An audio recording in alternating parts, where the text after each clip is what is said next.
If you'll turn in your Bibles, we're going to start in Joshua chapter 5 today. We're going to be going mostly through Joshua chapter 6, but we're going to start at the very end of Joshua chapter 5. Do I have any people out in the audience today that like heist movies?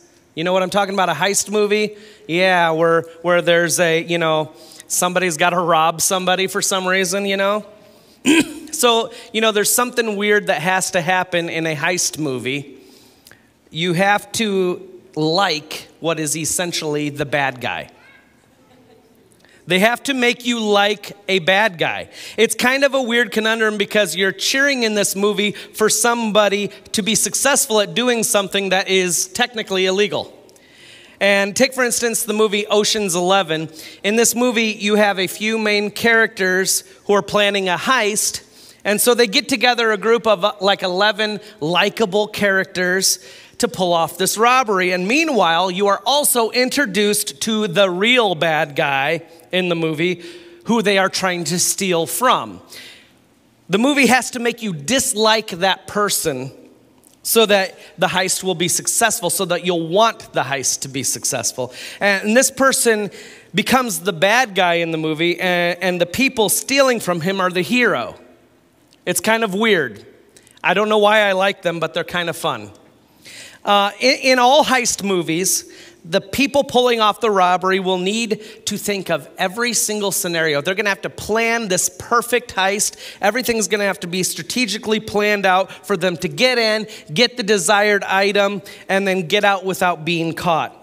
These movies are a lot of fun, and it's interesting to see how they are able to pull off what is nearly impossible, and they always do, somehow. Real life is of course a lot different than movies. And I am no strategist to be able to figure out how to do that, nor should I try, and nor should any of you try. So don't take that. But you probably shouldn't be planning that as we speak. So growing up, though, I was introduced to a board game that my brother-in-law introduced me to. It's a board game called Axis and Allies. Has anybody ever played Axis and Allies in the crowd here? Not very many. All right. It's a World War II strategy game that is very involved. Very involved. There's a lot of rules. There's a lot of pieces that do different things. And I have since taught many students how to play this game throughout my youth ministry. In this game, you can be one of 5 countries set during the middle of World War II, and your job is to work with your allies to defeat the other countries. I will save you the vast details and just say it's complicated and awesome. If you love games, board games that last up to 15 hours, you'll love this game.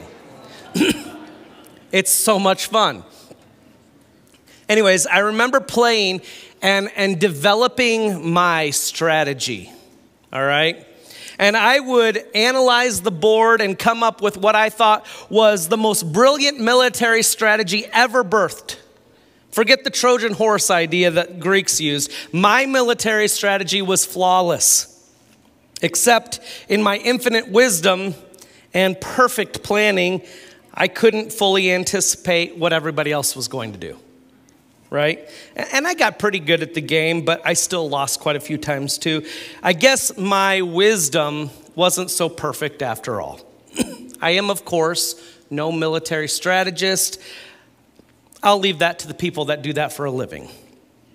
Our biblical account today, though, we will see that strategy and cunning planning will pale in comparison to putting our trust in a faithful God.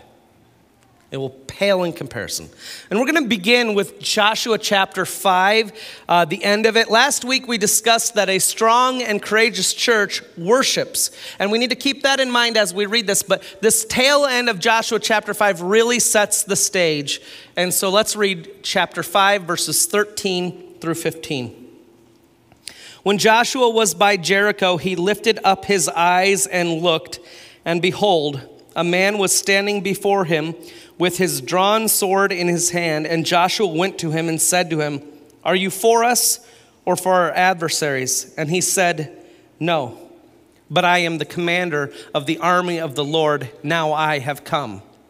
And Joshua fell on his face, to the earth and worshiped. And he said to him, "What does my Lord say to his servant?" And the commander of the Lord's army said to Joshua, "Take off your sandals from your feet, for the place where you are standing is holy." And Joshua did so. As we move throughout this study on what it means to be a strong and courageous church, I think it's important for us to realize that we are not serving some idea of a God. We are not serving some figment of our imagination. We are serving the Lord. And he is real. And he is alive. And he is worthy of our worship. Joshua looked up and saw a man with a sword drawn.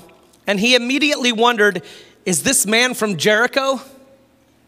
Who is this coming at me? Is it to war with me?" And then he found out that God had sent the leader of his army. But who is the commander of the Lord's army? Now, generally, there are two thoughts as to who this person was. Either he was an angel, or Joshua had an encounter with the Son of God, Jesus. I kind of lean towards this man being Jesus, mostly because of the way Joshua responds in worship, falling on his face in reverence. If it were an angel, the angel would have rejected the worship, because we have that example in Revelation chapter 19. An angel appears to John, and John begins to worship the angel, and the angel says no. Listen to what he says, Revelation 19:10. "Then I fell down at his feet to worship him, but he said to me, 'You must not do that. I am a fellow servant with you and your brothers who hold to the testimony of Jesus.'" Worship God, for the testimony of Jesus is the spirit of prophecy. Another reason I believe that it was Jesus is because we know, according to John chapter 1, that Jesus is the Word. He is the spoken Word, and he is and was with God in the beginning. It says he was with God in the beginning. Jesus wasn't made up later to be an aspect of God for human experience. He was always part of God. He was always there. The part of God that Jesus is the spoken Word.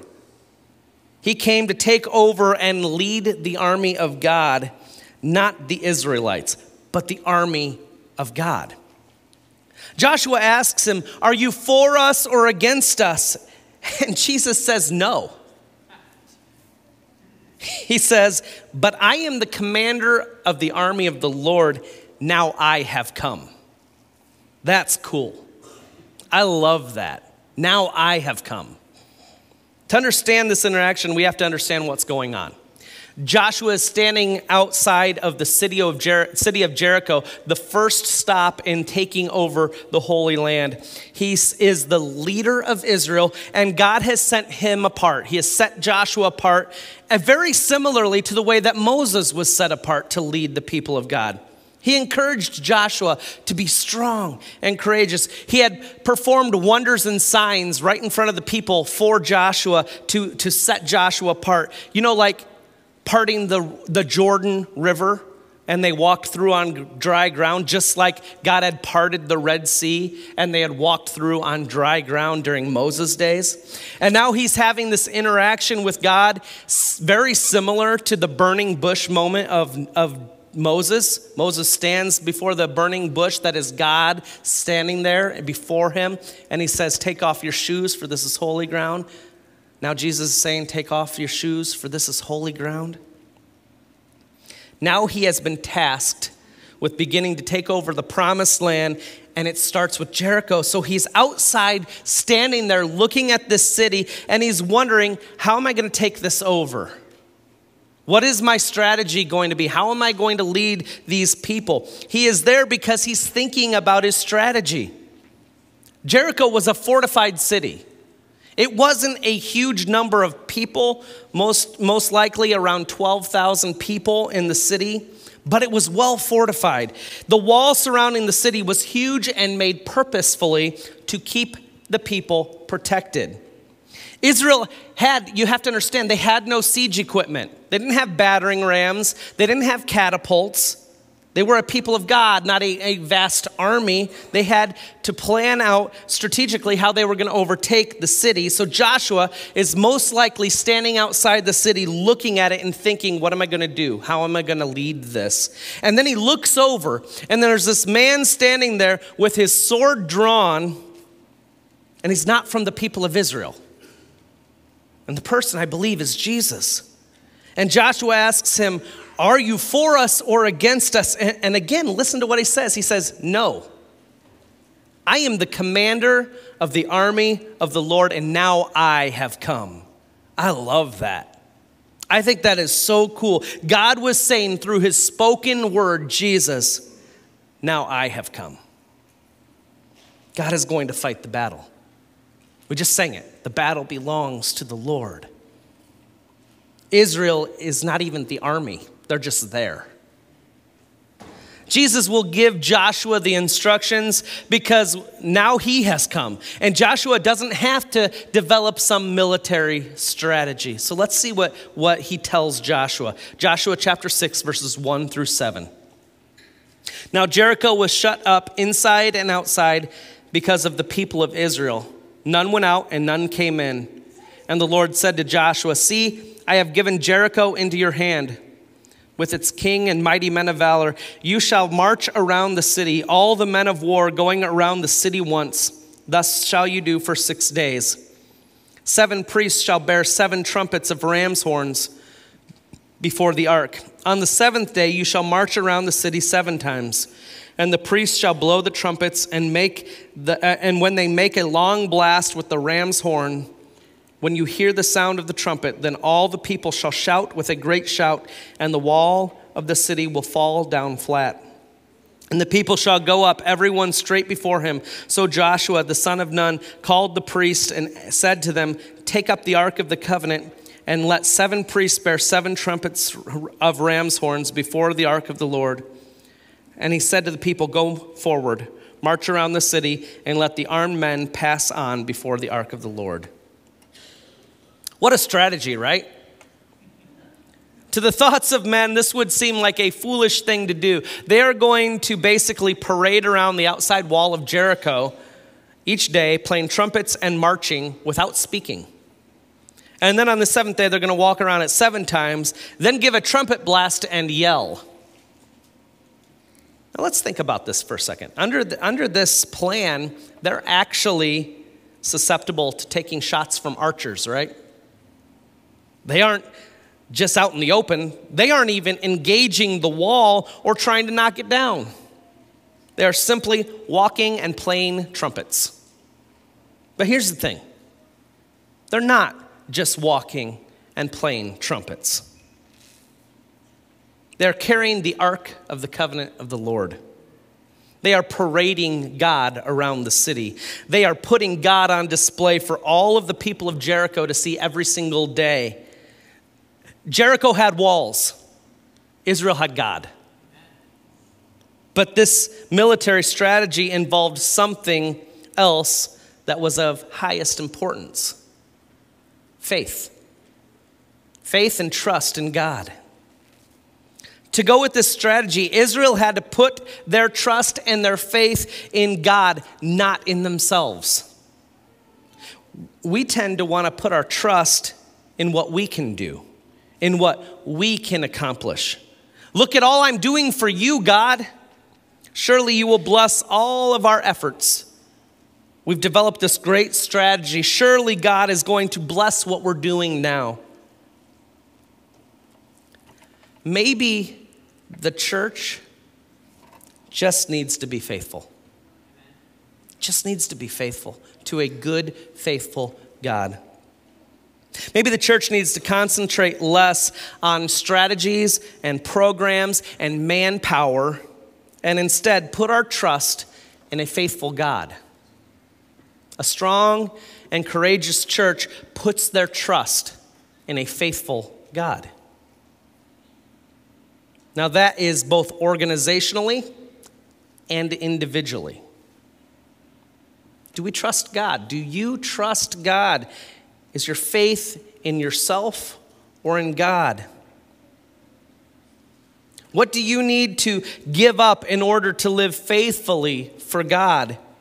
Israel had to give up power and might and strategy and trust that God was going to take down the walls of Jericho. What do we need to give up in order to put our trust and our faith in God, in a faithful God?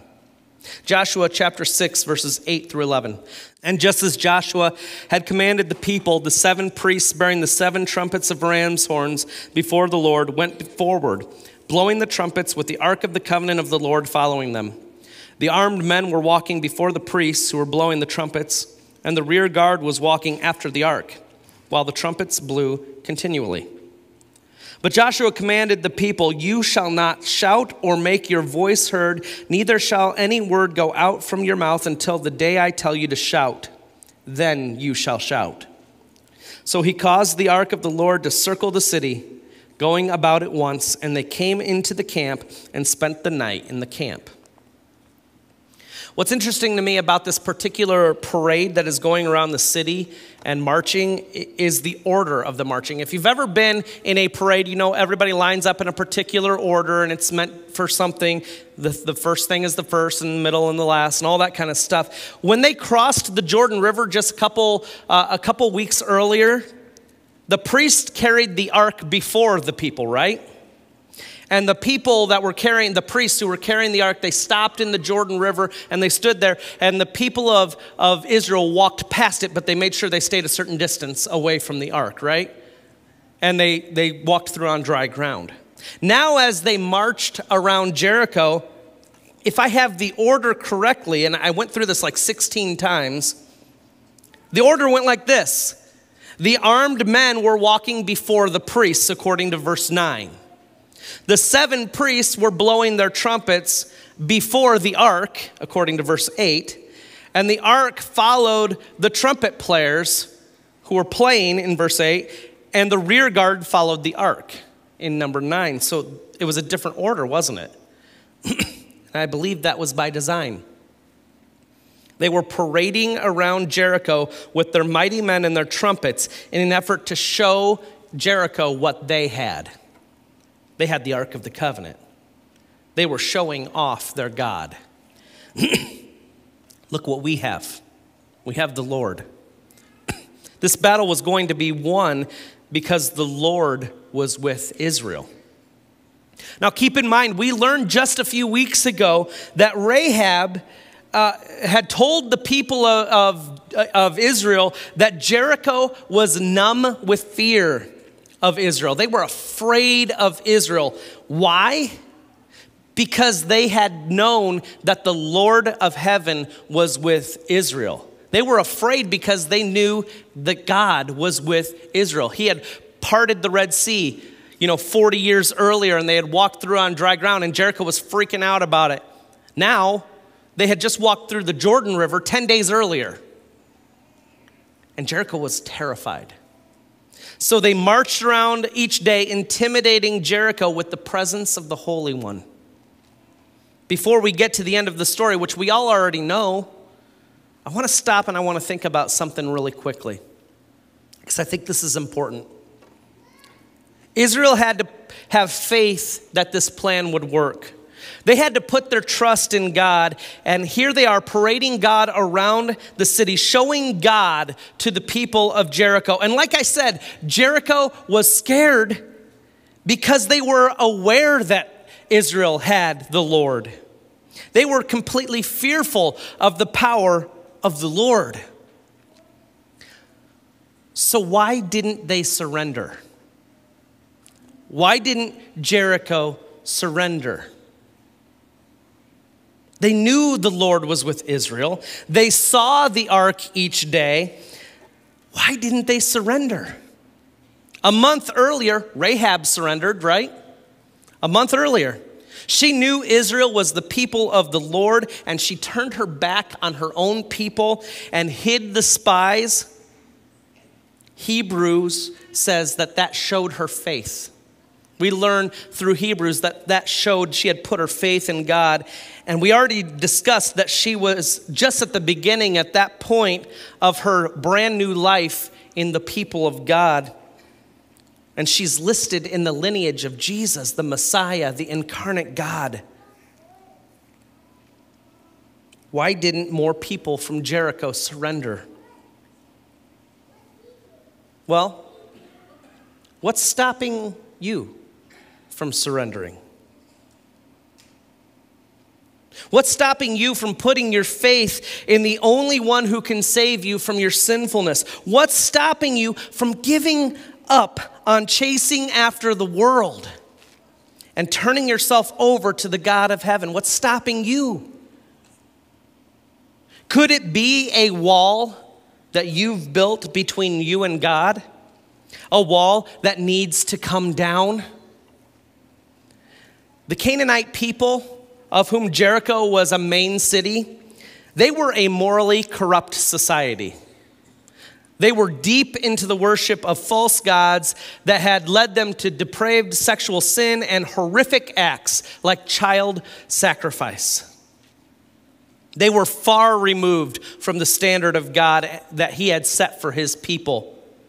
It was so bad that in certain situations, God would call for these people to be annihilated.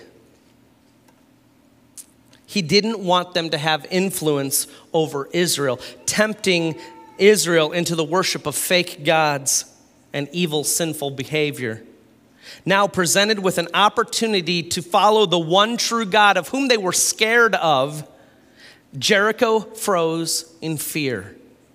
They didn't surrender to the Lord. Why? I don't know. I don't even know really if they were allowed to. I don't know. But it seems like a no-brainer to me. And yet, there are those of us who are still caught up in our sinful worship and the false gods of lust and depravity and worldliness, who are refusing to turn your lives over to the one who can save you. Surrender. Surrender to Jesus. God is here. He's willing to forgive. He wants to forgive. But the day is coming when the trumpet will sound and the walls will come crashing down, and it will be too late. Is that worldly God you're chasing after really worth your eternity? Jericho must have thought so. Jericho must have thought so. Joshua 6, 12 through 21. Then Joshua rose early in the morning, and the priests took up the ark of the Lord, and the 7 priests bearing the 7 trumpets of ram's horns before the ark of the Lord walked on, and they blew the trumpets continually. And the armed men were walking before them, and the rear guard was walking after the ark of the Lord, while the trumpets blew continually. And the second day they marched around the city once and returned to the camp. So they did for 6 days. On the 7th day they rose early at the dawn of the day and marched around the city in the same manner 7 times. It was only on that day that they marched around the city 7 times. And at the 7th time, when the priests had blown the trumpets, Joshua said to the people, "Shout, for the Lord has given you the city, and the city and all that is within it shall be devoted to the Lord for destruction. Only Rahab the prostitute and all who are with her in her house shall live, because she hid the messengers whom we sent. But you," keep this in mind, okay? Keep this in mind, because this is going to come in really important next week. "But you keep yourselves from the things devoted to destruction, lest when you have devoted them, you take any of the devoted things and make the camp of Israel a thing for destruction and bring trouble upon it. But all silver and gold and every vessel of bronze and iron are holy to the Lord. They shall go into the treasury of the Lord." So the people shouted, and the trumpets were blown. As soon as the people heard the sound of the trumpet, and the people shouted a great shout, and the wall fell down flat. So that the people went into the city, every man straight before him, and they captured the city. Then they devoted all the city to destruction, both men and women, young and old, oxen, sheep, and donkeys, with the edge of the sword. Now, the rest of the chapter will go on to talk about how they saved Rahab and her family, because they knew they were going to do that. And the walls came down, not because of some cunning military strategy, but because of the Lord. And the people of Jericho were destroyed, and the conquest of the promised land was begun. Let's talk for a minute about what it means to put our faith and our trust in a faithful God. Jericho knew the Lord was with Israel, but they didn't put their faith in him. They didn't turn to him. We look at this and we wonder why, but yet we seem to struggle to put our faith in God too. I think the major reason that this happens is because we're so distracted by the evil one and his temptations. That was Jericho's biggest problem. They had bought into the false gods and the worldly lifestyle that those gods had led them to, and they wouldn't give that up. And then it was too late. A strong and courageous church puts their trust in a faithful God. We put our faith and our trust and our hope in the Lord of heaven. And we do this by holding tightly to the shield of faith. Week 1 was the belt. We put the belt of truth around us because we need to live the way God has called us to live, and we need to know the way God has called us to live. So we hold to the scriptures and we hold to what is truth, and it teaches us the way we are to live, and so we have to get that right.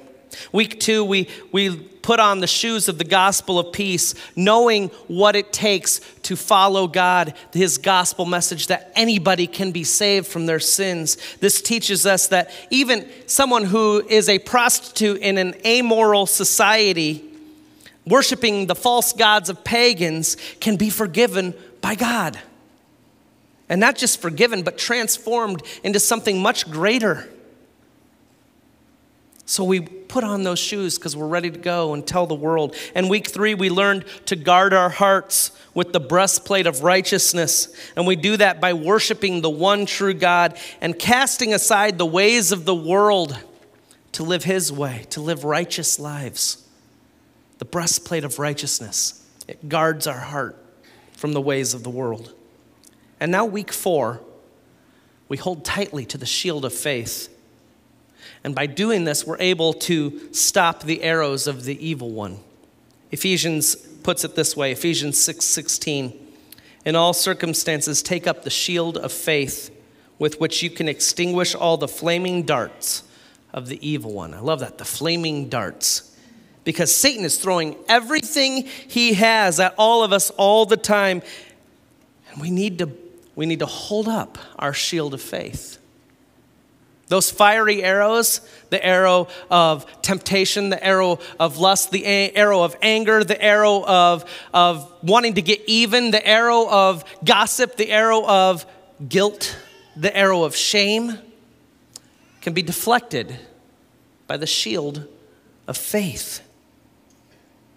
Faithful living, deciding who you want to be, and putting your trust in faith in God and his forgiveness.